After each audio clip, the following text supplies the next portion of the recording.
जीवन के सभी पापों में से मुक्त कराने वाला हमारा चतुर्थ ज्योतिर्लिंग ओमकारेश्वर महादेव है।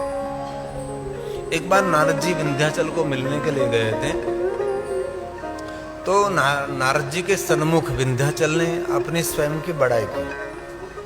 बहुत बड़ी बड़ी बात करने लगा, बहुत बड़ी बड़ी बात करने लगा।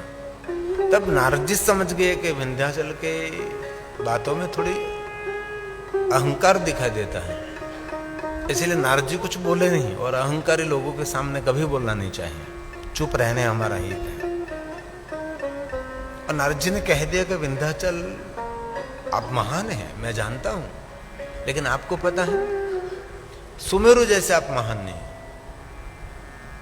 इसी समय विंध्याचल ने कहा, नारद जी मुझे कुछ मार्गदर्शन करें, मैं महान और श्रेष्ठ कैसे बन सकता हूं। नारद जी ने कहा कि विंध्याचल महानता तो महादेव की साधना से मिलेगी आपको, इसलिए नर्मदा के तट पर बैठकर ओमकार क्षेत्र में और मंदतापुरम में जाकर अब भगवान महादेव का आराधन करें। नारद जी ने सुंदर मार्गदर्शन किया और विंध्याचल मंदतापुरम में गया।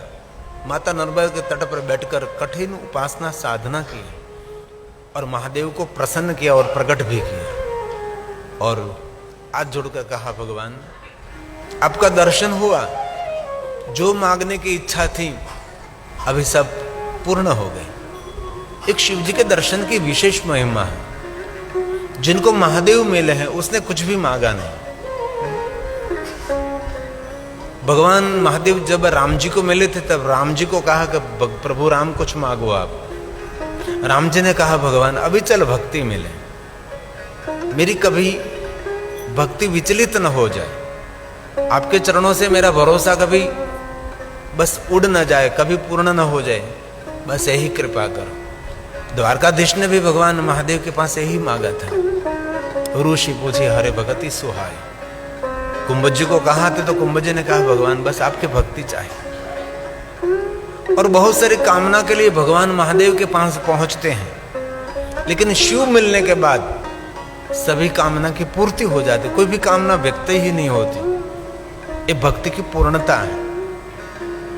और विंध्याचल ने कहा, भगवान मंदतापुरम में अब स्वयंभू स्वरूप में भगवान प्रकट रहे।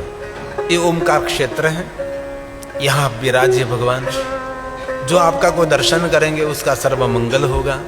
जगत हित के लिए, लोक कल्याण के लिए आप मंदतापुरम में ही स्थित हो जाइए। और ये विंध्याचल की प्रार्थना से भगवान स्वयं मंदतापुरम में, एक तरफ माता कावेरी है, एक तरफ माता नर्मदा है, बीच में एक सुंदर तीर्थ है मंदतापुरम में। स्वयं भगवान महादेव जी स्वयंभू शिवलिंग रूप में वहां उपस्थित रहे और सुंदर ये शिवलिंग प्रकट हुआ। और उसके पहले दर्शन विंध्याचल पहाड़ ने, और उसने पहली पूजा करी। और बाद में जितने ऋषि मुनि वहां रहते सबने भी तपस्या की, वहां उसका आराधन किया। क्रमशः बहुत सारे राजा महाराजाओं ने उसके पूजा अर्चन किए। सभी देवताओं ने इस शिवलिंग का पूजन किया है। ऐसा सुंदर इस शिवलिंग की महिमा है, जिनको हम ओमकारेश्वर महादेव कहते हैं।